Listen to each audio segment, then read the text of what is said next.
Welcome everybody. We may have some more join us. We understand there was an issue with the link this morning, so we apologize for that. But I want to welcome all of you to the Power Hour. Virtual Power Hours have become a new reality for us, as I'm sure most of you are dealing with a lot more virtual meetings than ever before. Today's topic is HR for small business, and we have with us Laura Sipes, who will be giving the presentation. She's a principal with L&M Consulting, which is an HR consulting and services firm that helps companies develop and manage human resources functions. With nearly 20 years in HR management roles with private, public, and nonprofit organizations, her focus is on helping small and medium-sized companies with their human resource needs. Her background includes a baccalaureate degree in human resources from Syracuse University and an MBA with a second master's in organization management's human resource track from the University of Colorado at Denver. Laura lives in Blue Springs with her husband Michael and two sons, Benjamin and Austin. Welcome, Laura, and we look forward to your presentation. Thank you. I didn't realize that was all of that information in there. Saves me a whole slide. Yeah. I do have the group chat up on my screen, so I mean, it looks like there's only a few folks. You can blurt out any questions as we go. I'll also try to keep track on that chat as we go through the information. So this morning, what I'm going to go through are some of the kind of key overview information in regards to human resources as it relates to small and medium-sized businesses. The information that I'm providing is really, it's important to cater to your individual business. No matter what size business you have, not every policy or procedure is going to fit within every company. So it is important to take this information and apply it to your environment, apply it to your business focus, your business line, whether you're in retail or restaurant or services or inventory. So just keep that in mind as we go through all of the information today. So as far as HR is concerned, these are kind of some of the key areas that I have on the screen. The ones that are starred are kind of more critical and important ones. I'm going to run through those pieces first, and then if we have time towards the end, I will run through the other portions. The ones that are not starred, even though they're not as critical or important, I still have the information in the presentation, and we'll still go through some of those details. And of course, if there's any questions along the way, definitely let me know. Speak up or post in the chat. If there's any specific forms or additional information needed, contact me. We can go through more details as it pertains to your particular business. So if there aren't any initial questions getting started, I will run through the first slide.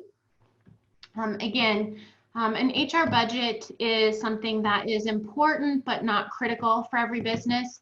I think one of the biggest pieces in the HR realm is to really have an understanding of your workforce, what you need to accomplish the work that you need to get done.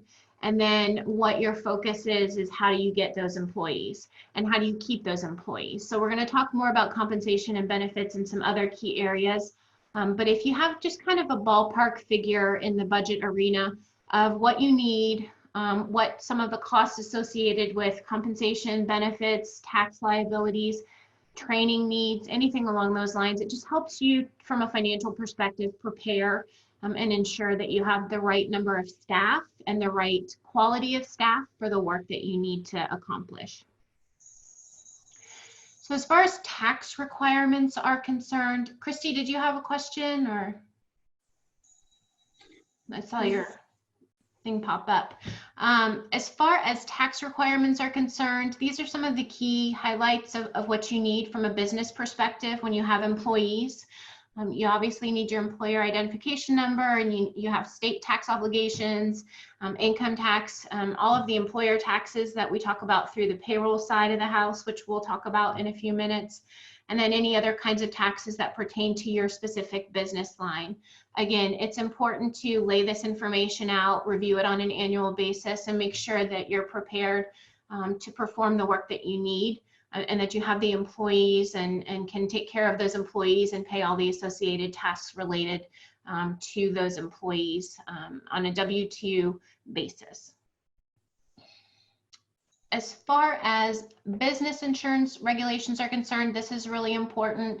I included in here a few key areas for business insurance that apply to a small business. Obviously, there's plenty of insurance companies through the chamber that you can reach out to. I think probably one of the biggest, largest will be the general liability and any professional liability if you're a specialist in any line of work. Workers' compensation we'll talk about in a few, but for Missouri, any employer that has 5 or more employees is required to have workers' comp insurance. So that's important, especially if you have any incidents in the workplace. If you have a higher risk area, more of the manufacturing or preparing products line as opposed to an office environment. If you're running your business from your home, there are some additional insurance needs to cover the business aspect. For me, I work from home on a regular basis, outside of all this COVID situation. So there was additional information and steps that I had to go through from the insurance side just for these, this 4-wall area within my home. If you have vehicles, you want to look at the vehicle insurances that apply and anything else that applies directly to your type of business. But again, this is for the protection arena for you as an employer or as a business owner to make sure that you're protected in all the different areas of your business. From a federal employment regulation side, the information that I've included on this slide, and I'm not going to go through all of the details of everything, but all of these federal regulations apply to all employers, no matter what your size is. There are additional regulations that apply to employers that have 11 or more employees. There are additional regulations if you hit the 15 employees or more line, 20 plus, 50 plus, looks like there's a typo in my slide, and then 100 plus. So if you meet any one of those additional categories, 11, 15, 20, 50, or 100 plus, let me know, and I'll send you some of the additional information on that, on the regulations from the federal side that apply to your business arena.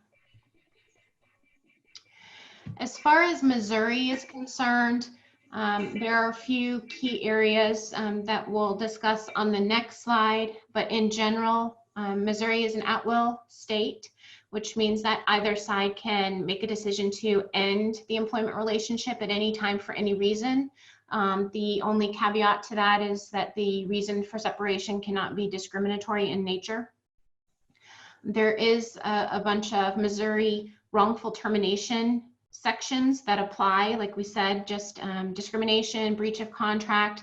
If any of you have any kinds of implied agreements within your applications, let's say, or any of your policies and procedures that might inadvertently indicate a contract of employment relationship, then you definitely want to take those out because that can be, like I said, an implied contract and can impact you if you needed to separate employment with that employee. You also want to be cautious of retaliation. Retaliation comes usually after a claim of discrimination, harassment, anything along those lines. If you're making any negative decisions regarding the employment relationship after a claim has been made of discrimination, harassment, or anything along those lines, there can be some additional liabilities as far as the Missouri regulations are concerned. So as far as specific Missouri regulations in regards to employment, I've listed a bunch of the specific regulations like minimum wage, drug and alcohol testing, wage notices, wage deductions. I'm not going to run through all of these in detail because it's lengthy and it would take a lot of time. But I don't think that employers are fully aware of the individual regulations as it applies to Missouri. If you have employees in other states, this will change from state to state. So every state has the ability to make decisions in regards to specific areas that they're interested in. Smoke-free workplace signs, those are a big one. I don't know if All of the states require them. I have a few states where I have clients that have employees where they have to post these signs. Doesn't have to be fancy. Any kind of time off, in particular voting, jury duty, crime victim, emergency responder leave. Some of these do pertain to smaller companies, so you want to make sure that you're taking a look at that information as it relates to your specific company size. Are there any questions about the regulations aspect before I move on to some of the general HR? I don't see any.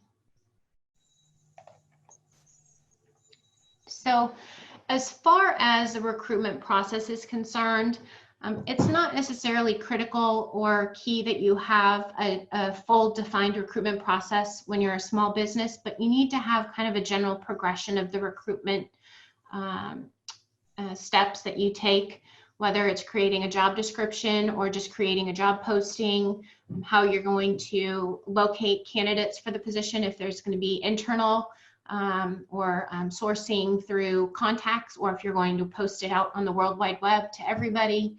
You need to have somewhat of a process of receiving those resumes, a very consistent process in that aspect. So if you accept them through fax, email, hand delivered, or if you only accept them through fax or only through email, have a defined set and stick with that process, and make sure that you only review candidates or applicants that come through that process.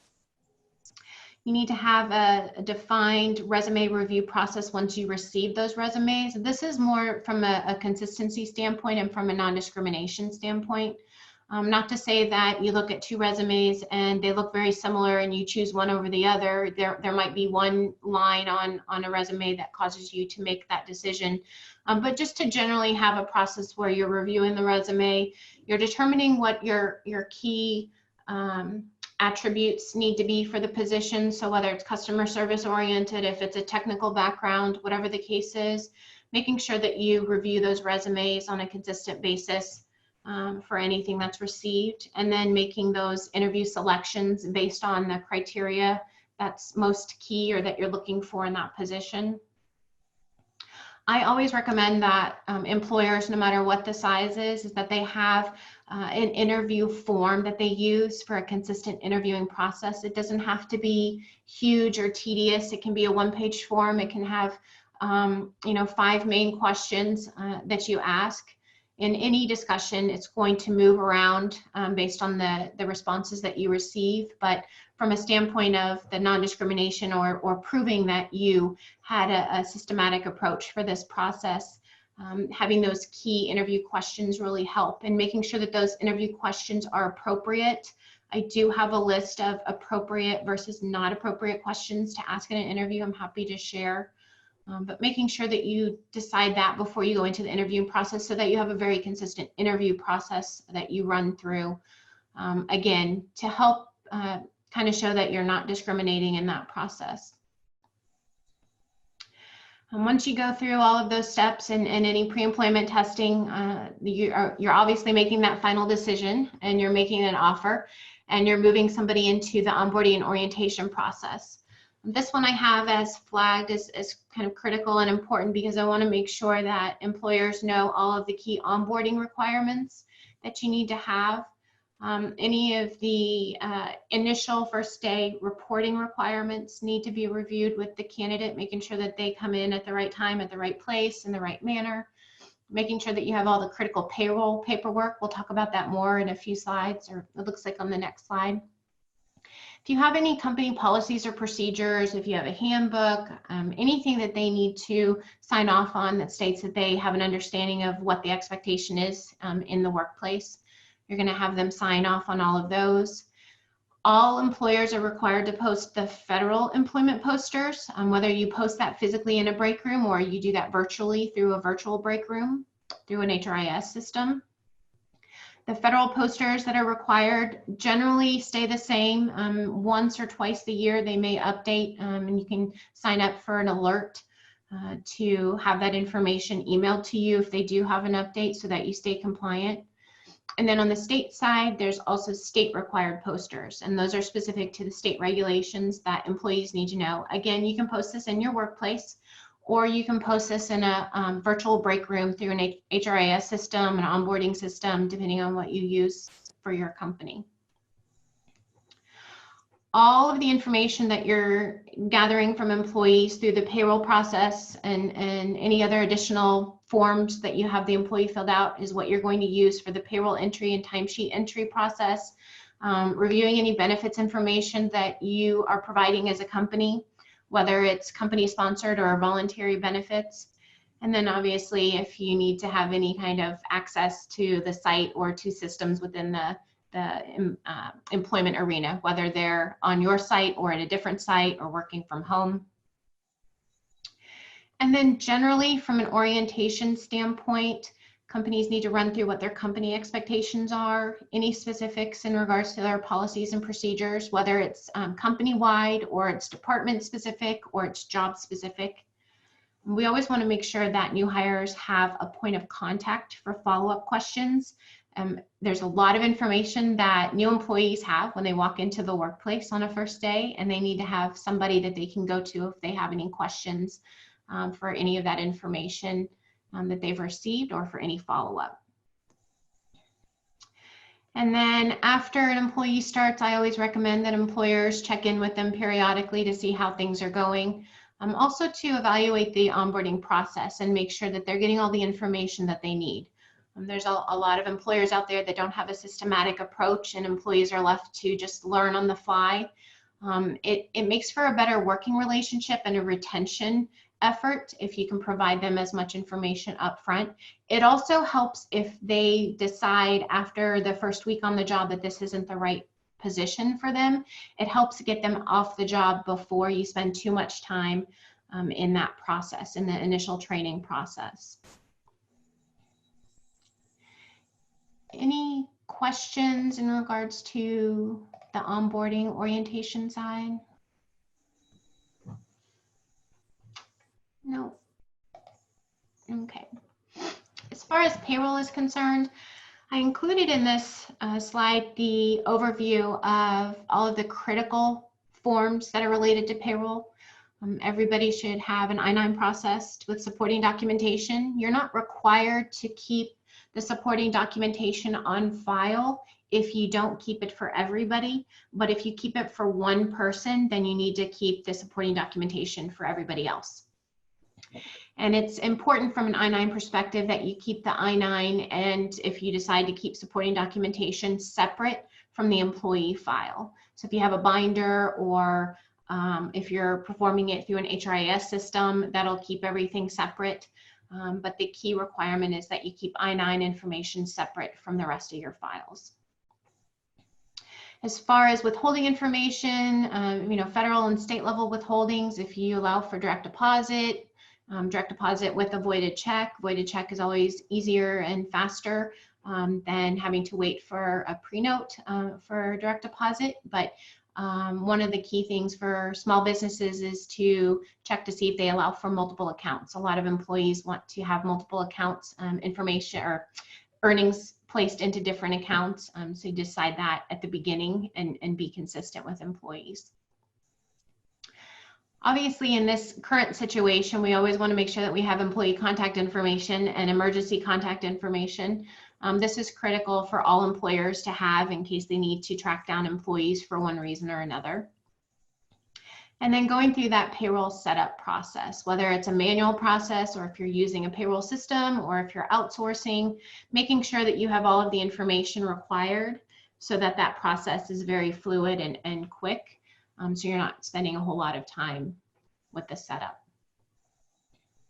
From an I-9 perspective, making sure that your I-9s are processed correctly. There's been some allowances here recently in this COVID situation for processing I-9s, both from the perspective of having to be on site and visually inspect the supporting documentation. They're making some allowances to not require that.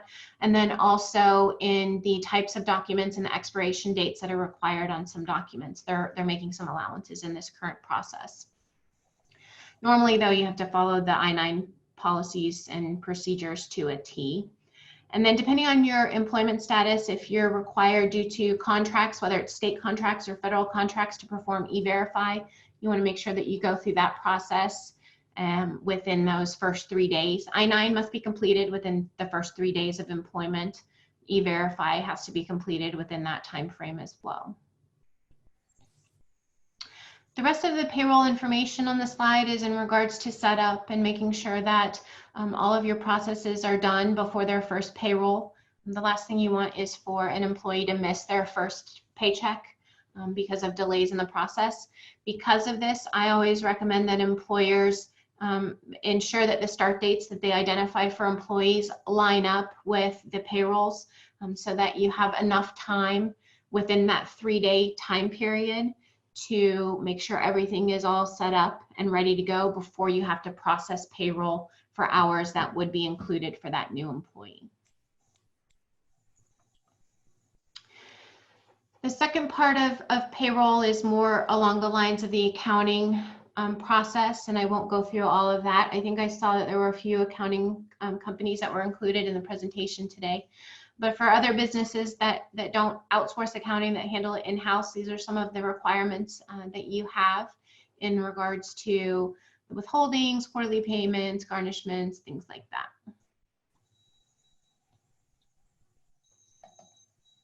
Any questions regarding the payroll side?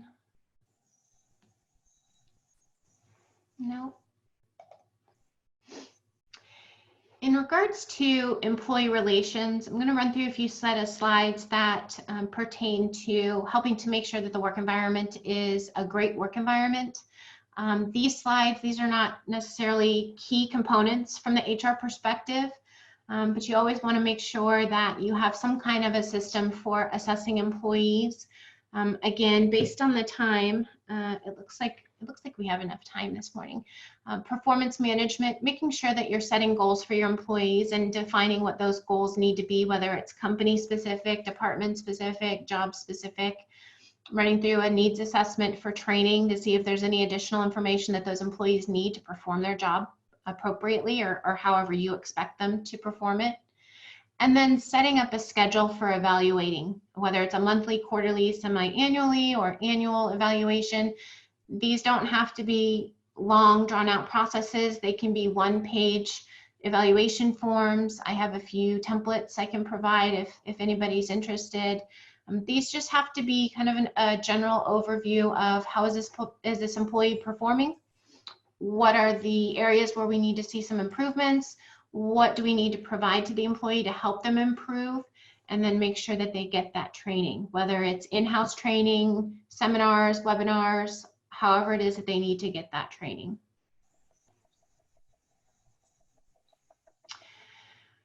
From the complaint side, investigations tend to happen within some small businesses as far as workplace issues are concerned. I won't run through all of the specific details, but generally speaking, if an employee has a concern in regards to the workplace, a concern regarding another person, if there's conflict between two employees, there's conflict with the process or procedure and somebody's refusing to perform it, you always want to go through a process of review, and we call it investigations, but really it's a review process and taking a look at what the issue was.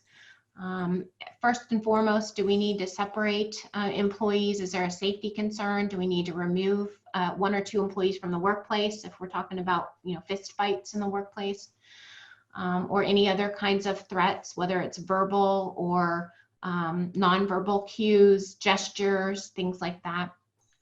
And then you want to run through that process of collecting as much information as you can from all of the different sources. So this information can be from systems, can be from video cameras, if you have video cameras in the workplace, making sure that you're following state regulations for recordings in the workplace.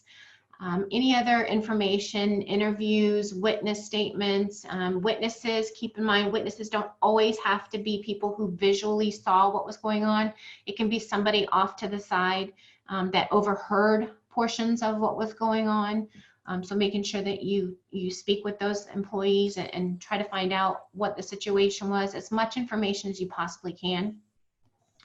I always recommend that employers take a look at any regulations that apply, whether it's the federal, state, or local level, because there may be some impact in regards to your decision process depending on the type of incident or complaint that occurred. And then from an employer perspective, because we know it's costly for turnover, it's costly to report or to recruit, job postings, the time spent recruiting, interviewing, things like that. I always advise any clients or coworkers, friends, anybody to look at retraining opportunities, because these pieces can really be an opportunity for the employee to better themselves. There may be a policy or procedure that wasn't detailed enough, that was an old procedure from a few years ago before a process changed. Always take a look at anything that falls along those lines, because sometimes employees are following what they're supposed to follow, and it's an outdated procedure or an outdated policy. If that's not the case and employees are causing a problem in the workplace, they're not following the workplace procedures, whatever the case may be, sometimes you need to look at disciplinary actions. And I do have disciplinary on the next slide, so we'll run through that. And then at the end of the day, when you perform an investigation and you make a decision based on an investigation, you need to perform the record keeping requirements. So just keeping information in regards to all the data that you collected, what the source of the original complaint was, any information that pertains to the incident itself or the situation or regulations, and then how you made your decision in regards to the final outcome, whether it was retraining, disciplinary action, or something else. And then as a follow-up, always check for any continuing concerns, any improvement. If things are continuing to cause an issue in the workplace, you might need to move further along the disciplinary process, and we'll talk about that next.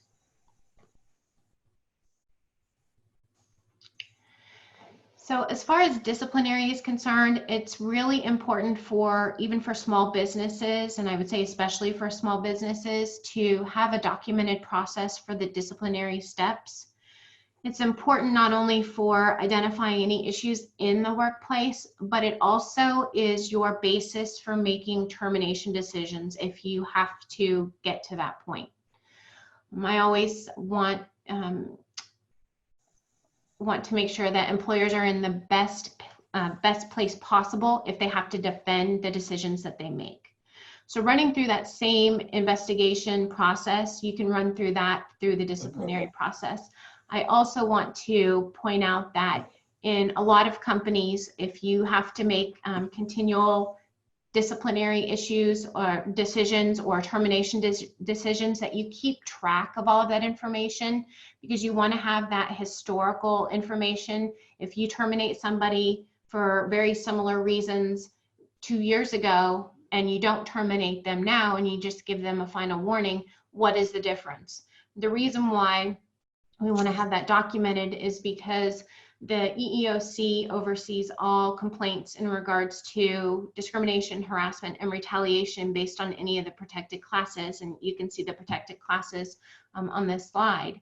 You want to have a good basis to show why you made a decision one way in one situation and a different way in another situation. Sometimes it's regulation based, sometimes it's company policy based, and that's okay. But as long as you can show that you went through that process and reviewed it before you got to the point of making that final decision. That way, if there's any kinds of concerns for discrimination or retaliation, you have the information to support that decision. I always recommend that you have a simple standard disciplinary form so that you're documenting the same information for every incident.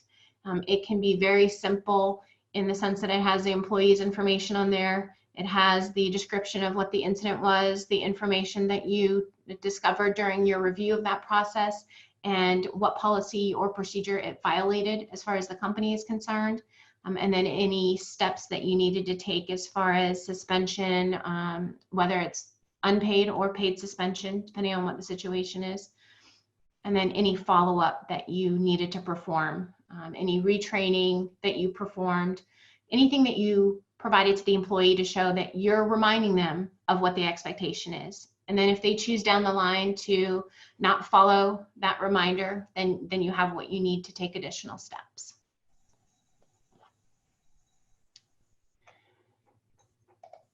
Any questions in regards to more of the employee relations side?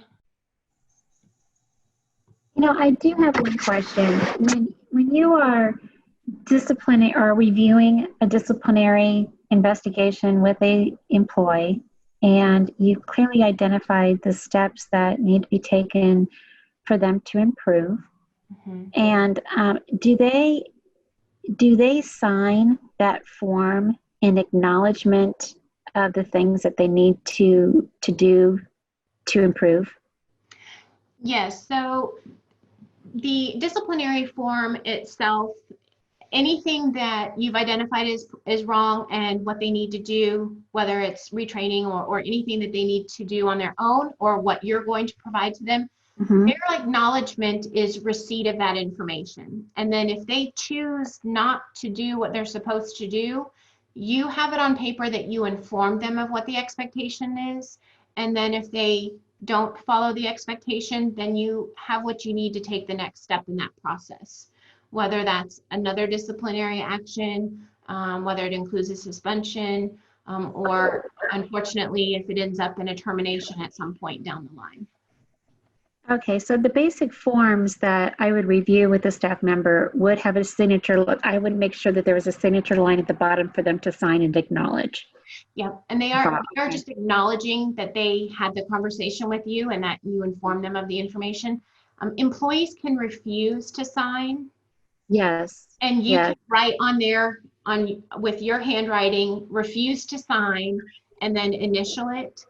Okay. When we're talking about larger employers or anything along those lines, sometimes I will recommend, just not as a standard, that you have somebody else witness that conversation, a silent witness for that conversation.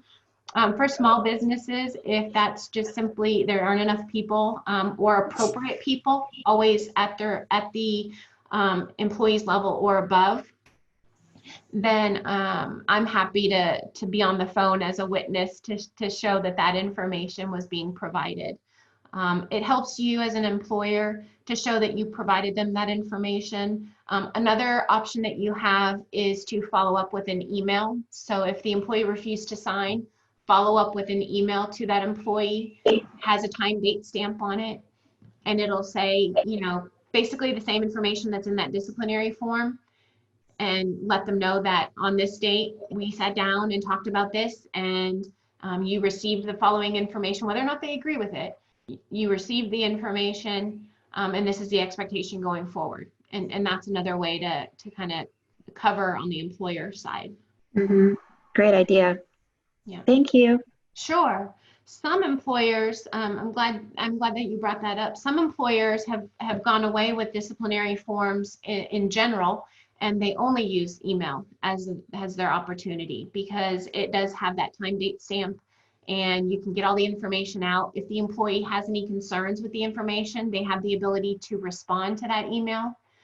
And from an HR perspective, you always want to take a look at that information in case it changes, but it really shouldn't change if you've gone through all of the different steps in this disciplinary process. You've taken a look at what the incident information is, you've gone through the investigations, you've looked at their personnel file, you're looking at policies and procedures. If you've gone through the appropriate steps, you've done your due diligence from a disciplinary perspective, and there shouldn't be any questions or concerns. But every once in a while, employees will bring up information that you didn't find during an investigation that may cause you to make a change, and that happens, and that's okay too. And if you feel you need to make a change, that's it's better to make a change after you've given a disciplinary action than to not make a change and have to deal with it in a legal environment later down the road.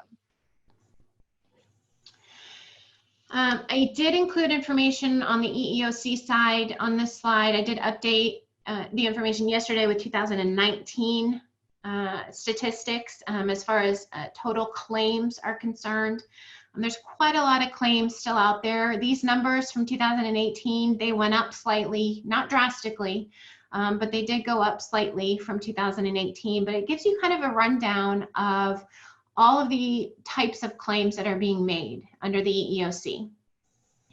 A few years ago, maybe 5 years ago, the EEOC used to require employees go through their employer first with a complaint, and to go through that complaint process with their employer before going to the EEOC.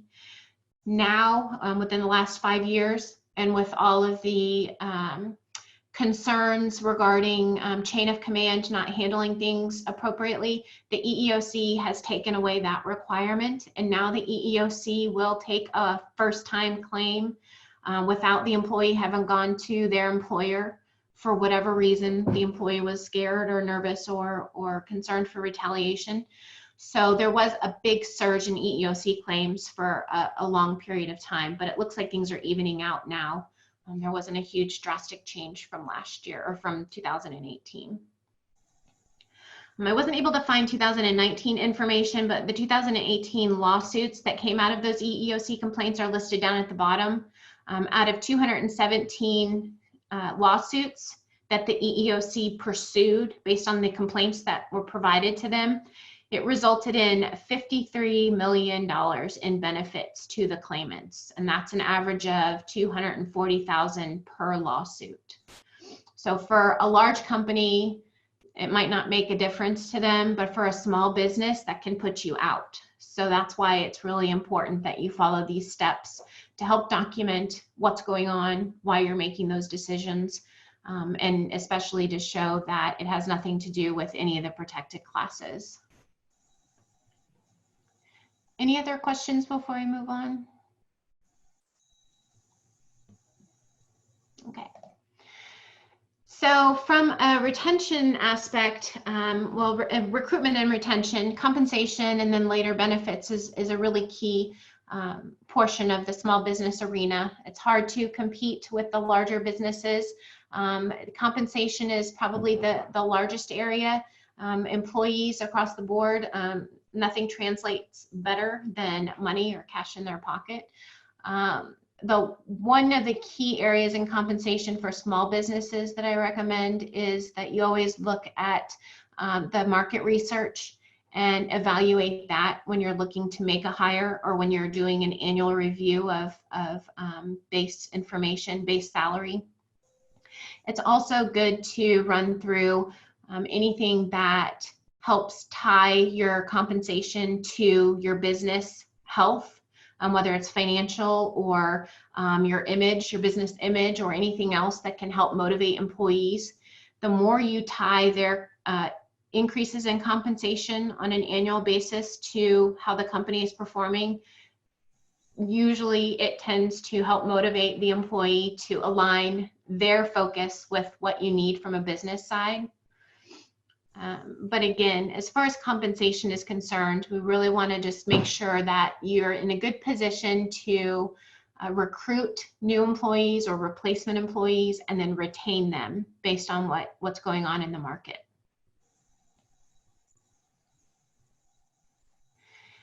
Any questions about compensation before we move on to benefits? Okay. So from a benefits perspective, this is the other arena where employees are evaluating your company versus another company and what you provide in addition to compensation. Standard benefits are the health and welfare arena with the medical and dental, prescription, HSAs, any retirement savings, life insurances, things like that. Other kinds of benefits that can be provided to employees that are an option are more along the lines of the pet insurance, the kind of the glorified benefits that employees can pay themselves, but to have a group rating gives them an option to really participate in what they want to participate in and what benefits them as an individual. I always recommend when you're looking at benefits that you do a needs assessment with your employees. Find out what is most important to them. Health insurance may not be most important to the majority of your employees because they have insurance through other means, but they may have a very strong need for a balance of family life. Benefits can be in the form of flexible schedules, or remote work outside of the COVID situation.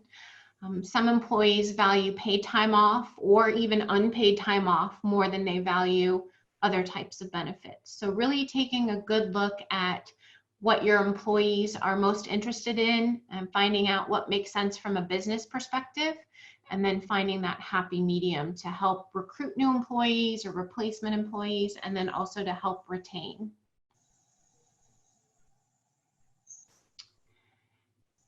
Any questions on the benefit side?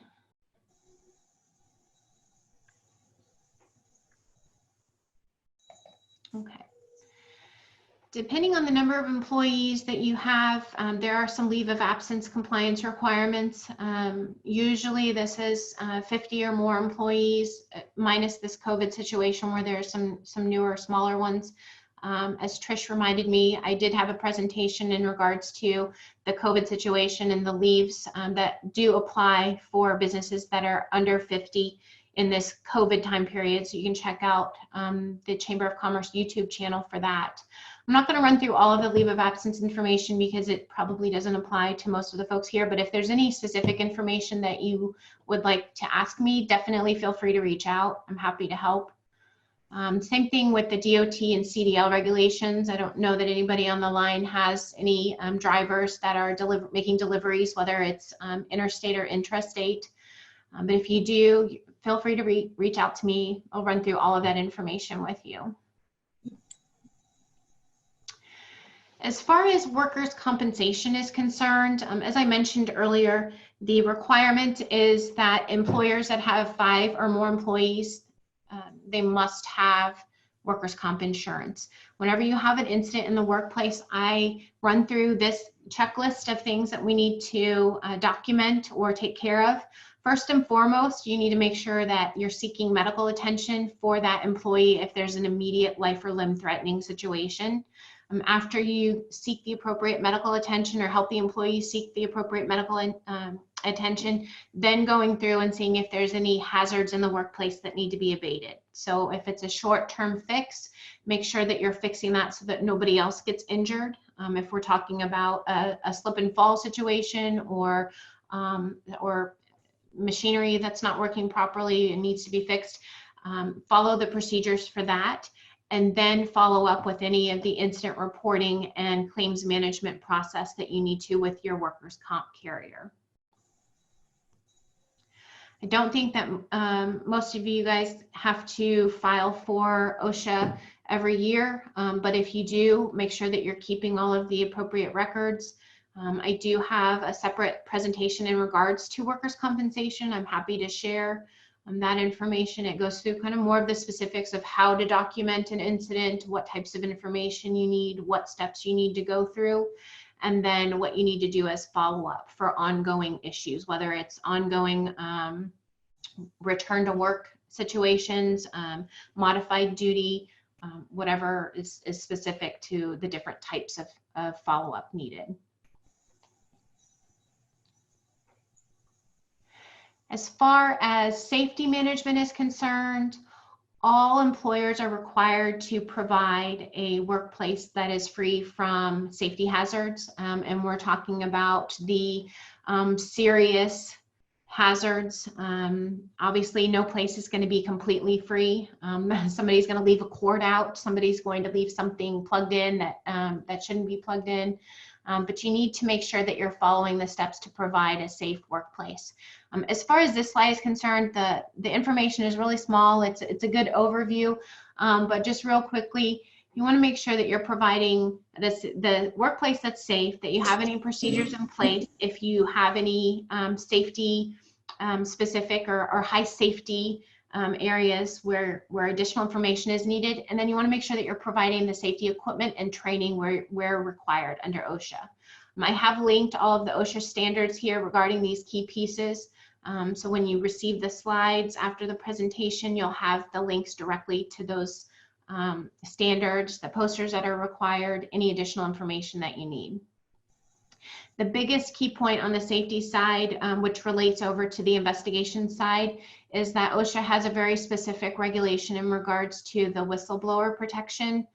So if an employee says that there's an unsafe work environment, it is your requirement to go through that process and take a look at the safety concern that they've expressed, and to not discriminate them for expressing that safety concern. And then obviously if there's a deficiency that you need to correct, then go through that process to correct it.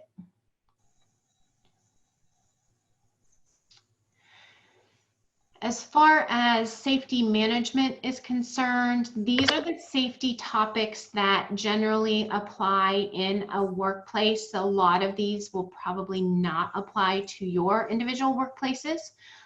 These are kind of more in the higher hazard arenas, manufacturing, things like that. But even in a standard office setting, you can still have things going on around your workspace that impact the safety. So think construction going on within your building or within a nearby area. One of the biggest ones that I've had over the years is cranes, overhead cranes, and the safety of maneuvering around them when a road is being fixed or when your parking lot is being fixed. I'm not going to run through all of these topics, but generally you want to take a look at what applies in your workplace and make sure that you have a general procedure in place to address any of the safety concerns that apply within your workspace, and then provide training to employees and do some inspections periodically to check on that safety, and then fix anything that needs to be fixed as soon as you identify, especially the serious safety hazards. Any questions in the safety workers' comp arena?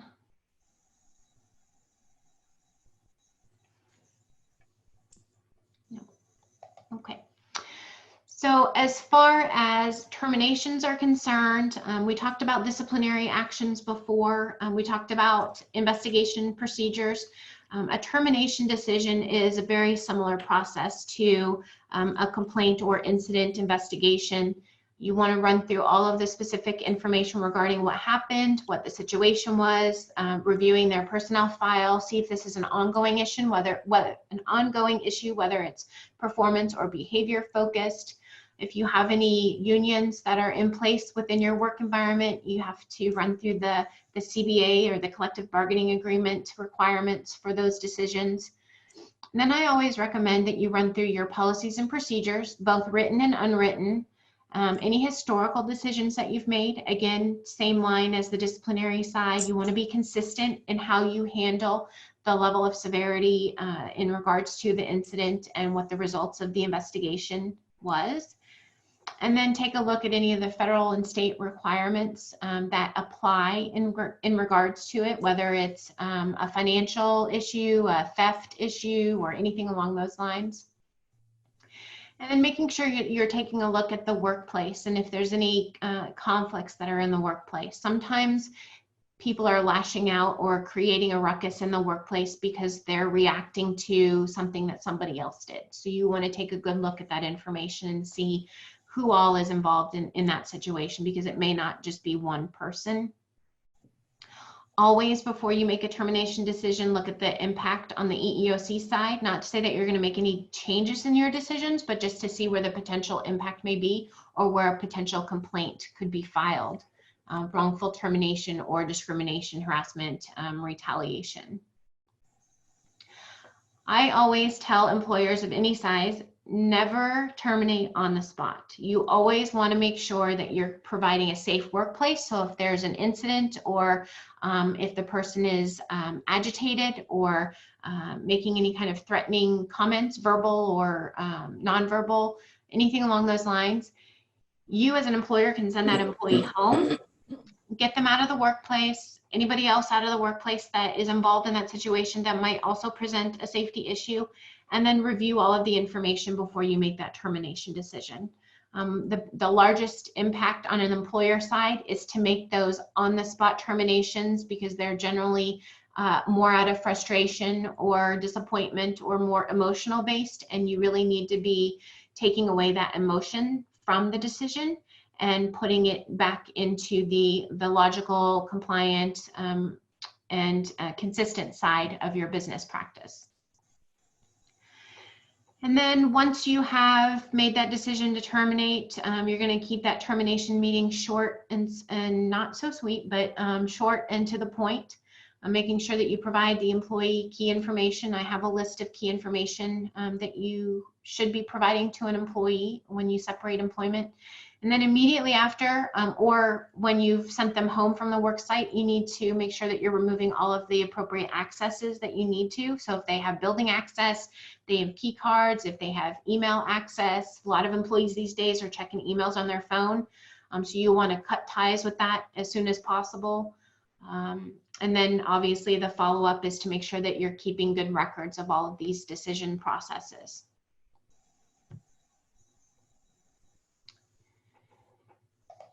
Any questions in regards to the termination side? That tends to be a big topic.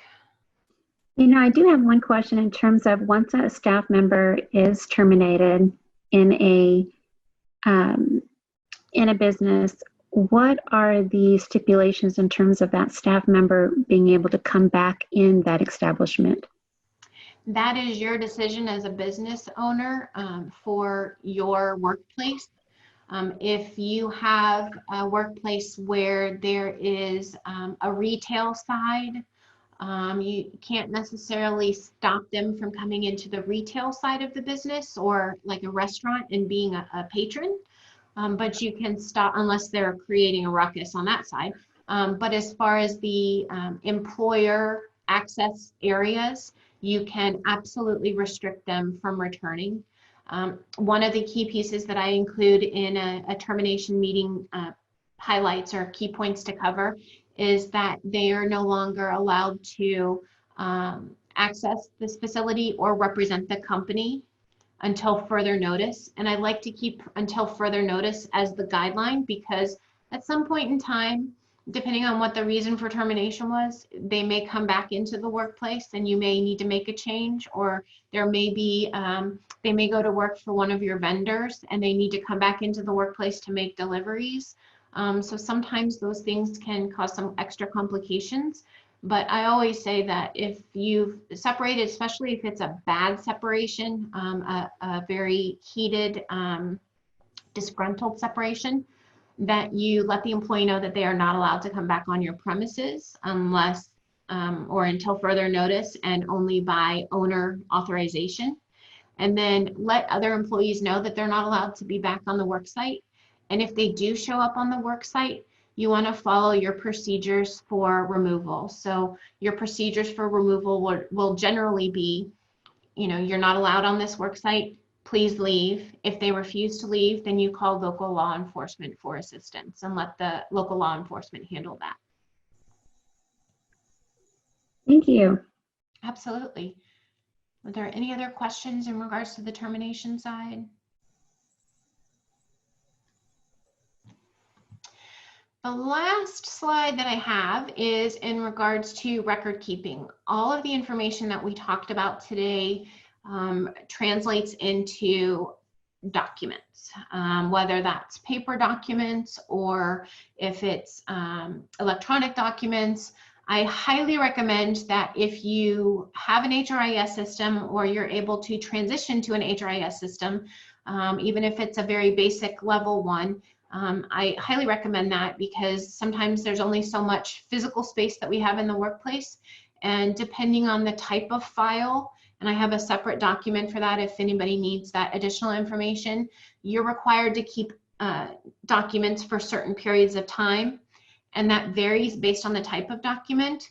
For example, if you have an OSHA reportable incident and it's results in a medical situation, OSHA requires you to keep that information for 30 years, which is a really long time. Most of the other regulations are between 5 and 7 years, some stretching into 10 years, but you want to make sure that you're keeping all of that information as long as you need to. Some employers choose to have a document destruction policy in place, which means that they will run through all of their physical documents or electronic documents and purge them according to that document policy. I always recommend that if you're going to go with this approach, whether it's for physical location space constraints or electronic folder constraints, that you have a document destruction policy in place and a procedure to follow in regards to what you're going to purge and when you're going to purge it, and that you follow that to the T. And the reason that you want to do that is because if there's ever a subpoena or a legal request for information and it falls outside of those parameters and you don't have that document, you have a very valid and defendable reason why. Typically, from the employer perspective, you need to have files for all of these different sections. Recruitment and pre-employment tends to be a separate file. You want to have a personnel file that has kind of key components of trainings, performance evaluations, any disciplinary actions that are performed, anything that relates to how they're doing in their job. And then you really should have a separate payroll file, which has payroll information and compensation. You're required to have a separate medical file. Benefits administration, you want to have a separate file for that. These files don't necessarily have to be absolute separate in the sense that you have one file here and one file here, but if you have different colored pieces of paper that you can put in a file and separate them out that way. The key reason for this is that if you have a subpoena for information, the subpoena will be very specific in regards to what information they need. Typical subpoenas are payroll information, so payroll processing, compensation, timesheets. If you have those in a separate section of the file or a separate physical file or electronic file, you're only required to hand over that information. You'll have a separate medical file, absolutely, because of medical information that needs to be kept confidential, especially from managers or people who don't have a need to know. But you also want to have separate files on the investigation side and the injury or illness side.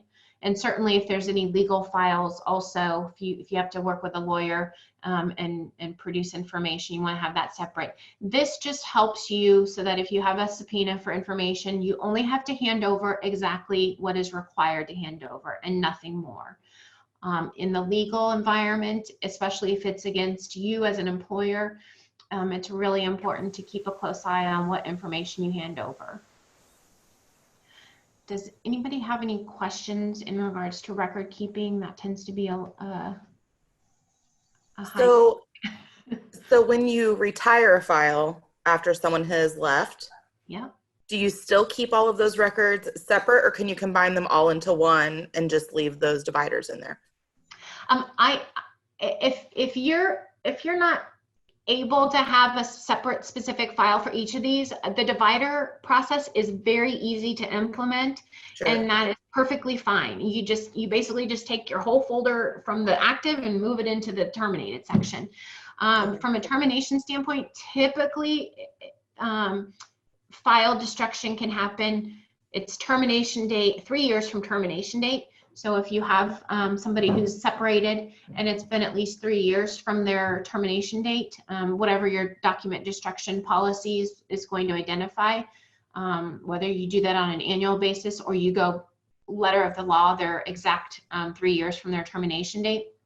But if you're still keeping paper files, again, well, I don't know if I mentioned this, but you definitely want to have them in a locked environment. So locked cabinet and locked office helps to keep them from being exposed to anybody that they're not supposed to be.